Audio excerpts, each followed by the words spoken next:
Hello students, कैसे हो। मैं संदीप शर्मा और आप देख रहे हो मेरा यूट्यूब चैनल बिक्स इंस्टीट्यूट, जिसपे स्वागत है आपका। तो बच्चों, अपन इस चैनल पे क्या पढ़ रहे थे, अपनी जो यूनिट नंबर फर्स्ट है स्थिर विद्युत की, उसके बारे में अध्ययन कर रहे थे। जो भी बच्चे मेरे चैनल पे नए हैं वो मेरे चैनल को सब्सक्राइब जरूर कर लें, ताकि जैसे ही कोई नया वीडियो अपलोड हो उसका नोटिफिकेशन तुरंत रिसीव हो सके। तो आज का अपना जो टॉपिक है वो है विद्युत द्विध्रुव की अक्षीय रेखा पर विद्युत विभव। इससे पहले अपन विद्युत क्षेत्र की तीव्रता निकाल चुके हैं कि अक्षीय रेखा पर कितनी आती है, निरक्षीय रेखा पर कितनी आती है। आज का अपना जो टॉपिक है वो विद्युत विभव पर है आपके पास। तो अपन क्या देख रहे हैं कि ये आपके पास ए बी कोई विद्युत द्विध्रुव है। इस ए बी विद्युत द्विध्रुव की जो लंबाई है वो क्या आपके पास 2a है। अब आपके पास ये जो O है, इस विद्युत द्विध्रुव का क्या है, केंद्र बिंदु है। केंद्र बिंदु होने का मीनिंग ये हो गया इसका मध्य बिंदु। तो इसके आधार पे आप कह सकते हो कि ये जो AO लंबाई है वो भी A होगी और OB लंबाई है वो भी क्या होगी, A होगी।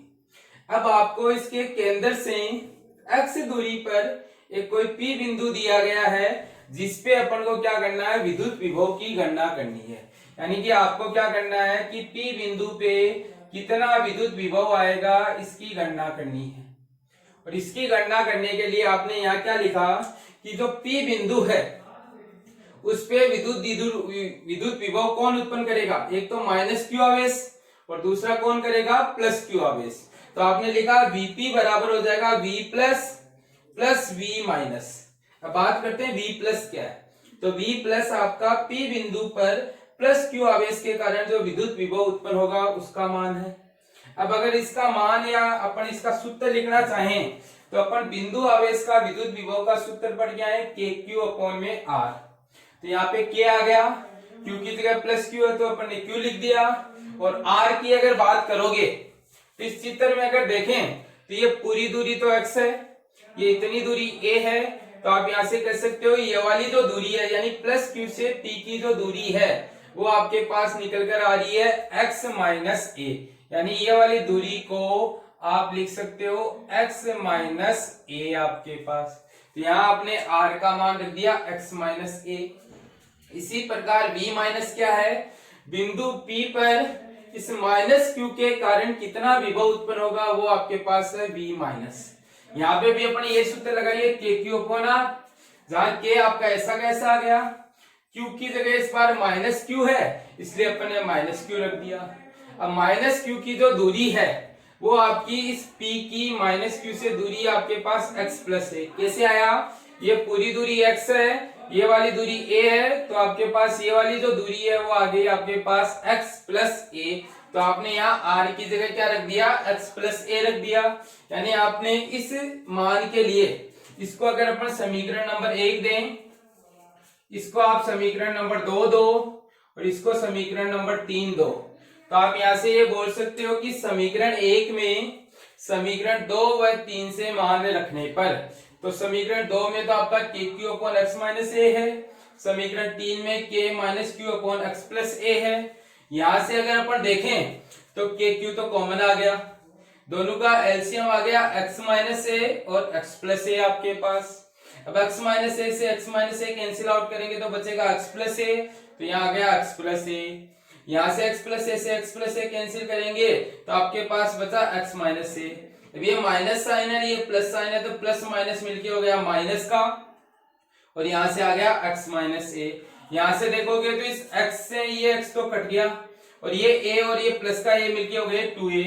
तो आपने यहाँ लिख दिया KQ 2a अपॉन में x square minus a square. अब अगर आप विद्युत द्विध्रुव आघूर्ण की बात करोगे तो Q इंटू 2a तो हो गया विद्युत द्विध्रुव आघूर्ण का परिमाण, और P के पापा यानी माइनस Q से प्लस Q की ओर हो गई इसकी दिशा। तो आप यहाँ से Q इंटू 2a को क्या लिख सकते हो, P लिख सकते हो। ये वाला मान यहाँ रखें तो आपके पास एक सूत्र तो ये आ गया KP upon x square minus a square. यदि आपके पास दूरी ज्यादा, बिंदु ज्यादा दूरी पर नहीं है तब तो ये सूत्र काम में लेना है। और अपन जानते हैं कि जब बिंदु दूर स्थित होता है तो x बड़ा होता है a से बहुत, तो उस टाइम पे x square minus a square को नियरली इक्वल टू क्या लिख सकते हो, x स्क्वायर लिख सकते हो। जहां से आपके पास अगर देखो तो ये वाला मान निकल कर आता है Kp अपॉन एक्स स्क्वायर। तो आप यहां से कह सकते हो कि अक्षीय रेखा पर जो विद्युत द्विध्रुव के कारण विद्युत विभव उत्पन्न होता है वो Kp अपॉन एक्स स्क्वायर होता है। और यहां से आप ये कह सकते हो क्या होता है, दूरी के व्युत्क्रमानुपाती हो, दूरी के वर्ग के व्युत्क्रमानुपाती होता है। तो बच्चों ये था आपका अक्षीय रेखा पर उत्पन्न विद्युत विभव का मान। यानी कि अगर आपको ये बोल दिया जाए कि किसी विद्युत द्विध्रुव के कारण उसकी अक्षीय रेखा पर स्थित बिंदु पर विद्युत विभव कितना उत्पन्न होगा, तो आप इस तरीके से क्या कर सकते हो, गणना कर सकते हो। एक बार आप इसका स्क्रीनशॉट ले लीजिए। देखो बच्चों, अपन क्या निकाल चुके हैं कि विद्युत द्विध्रुव के कारण उसकी अक्षीय रेखा पर कितना विद्युत विभव उत्पन्न होता है वो निकाल चुके हैं।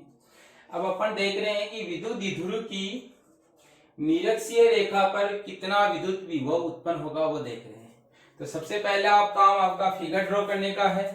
तो वही आपने ए बी को एक विद्युत द्विध्रुव लिया जिसकी लंबाई 2a है, ओ इसका केंद्र बिंदु है जिसके कारण AO भी आपका A हो गया और आपका OB है वो भी A हो गया। P आपका विद्युत द्विध्रुव आघूर्ण है जो कहां से कहां है आपका -q से +q, उसकी दिशा हो गई, परिमाण q इंटू 2a हो गया।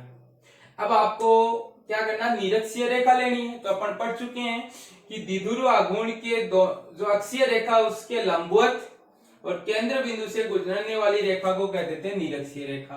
तो ये आपके पास कौन सी रेखा है, निरक्षीय रेखा है। अब आपको इस पे कोई एक बिंदु लेकर उस पे क्या करना, अपन को विद्युत विभव की गणना करनी है। तो आपने क्या किया, आपने इस पे कोई P बिंदु लिया जो केंद्र बिंदु से कितनी दूरी पर है, x दूरी पर है, यानी ये वाली दूरी आपके पास x है। इस P बिंदु पर आपको विद्युत विभव निकालना है। तब अपन देख रहे हैं कि विभव आपका आवेश उत्पन्न करेगा और यहाँ आपके पास दो आवेश हैं, एक माइनस का Q और एक प्लस का Q। तो आप कहोगे कि Vp बराबर लिख सकते हैं V plus plus V minus. जहां आपका V प्लस है वो बिंदु P पर इस प्लस Q आवेश के कारण कितना विभव उत्पन्न होगा वो है।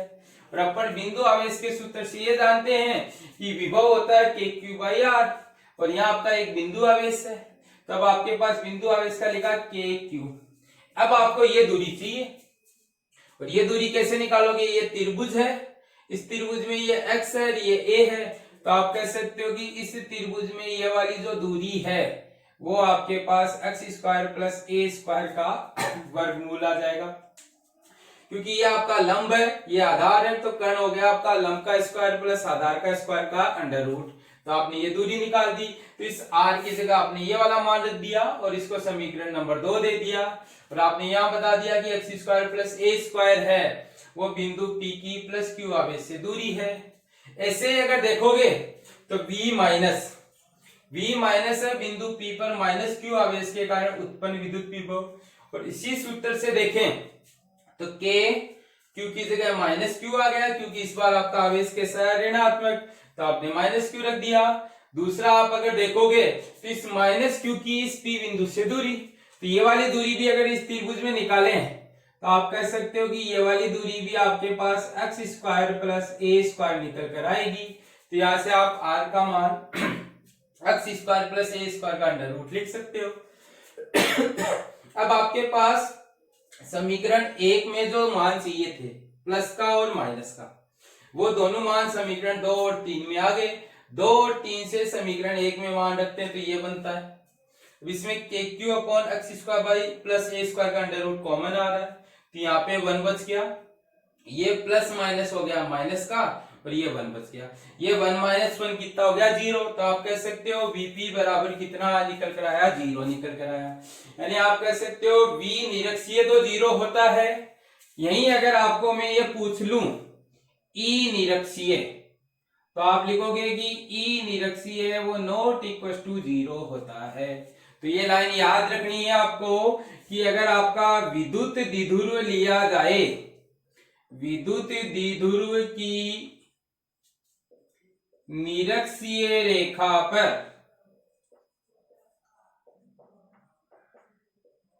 अगर बात करोगे तो आपका जो विद्युत विभव है वो तो कितना होता है आपका 0 होता है। और अगर आप विद्युत क्षेत्र की बात करोगे तो वो आपका नॉट इक्वल टू 0 होता है। और ये कितना होता है अपन पढ़ के आए केपी अपॉन में एक्स क्यूब। और अगर आप बात करोगे तो इसके साथ अगर सदिश रूप में देखोगे तो आप कह सकते हो कि जो दिशा होती है वो बोल सकते हो विद्युत द्विध्रुव आघूर्ण की दिशा के विपरीत। ये आपको प्रीवियस लेक्चर में पढ़ाया जा चुका है। जिन बच्चों ने प्रीवियस लेक्चर नहीं देखा वो लेक्चर को देख लें, जिससे उनको ये वाला टॉपिक भी क्या हो जाए, क्लियर हो जाए, समझ में आ जाए, किसी तरीके की कोई प्रॉब्लम नहीं हो। तो बच्चों अपन ये निकाल चुके हैं विद्युत द्विध्रुव की अक्षीय और निरक्षीय रेखा पर विद्युत विभव कितना उत्पन्न होगा उसके बारे में। नेक्स्ट लेक्चर में अपन क्या देखेंगे कि आपका अगर ये अक्षीय और निरक्षीय रेखा के अलावा अगर कहीं कहीं बिंदु हो तो वहां पे आपका विद्युत विभव कितना उत्पन्न होगा वो देखेंगे। तो उसके आधार पे भी अपन अक्षीय और निरक्षीय रेखा की गणना कर सकते हैं। तो बच्चों वीडियो कैसा लगा इसके बारे में कमेंट सेक्शन में कमेंट करके जरूर बताइएगा। और किसी बच्चे को अगर किसी तरीके की प्रॉब्लम है तो वो कमेंट सेक्शन में कमेंट करके पूछ सकता है। और वीडियो के बारे में अगर कोई बच्चा कोई सुझाव देना चाहे तो वो भी सुझाव दे सकता है। Thank you. आप स्क्रीनशॉट ले लीजिए इसका।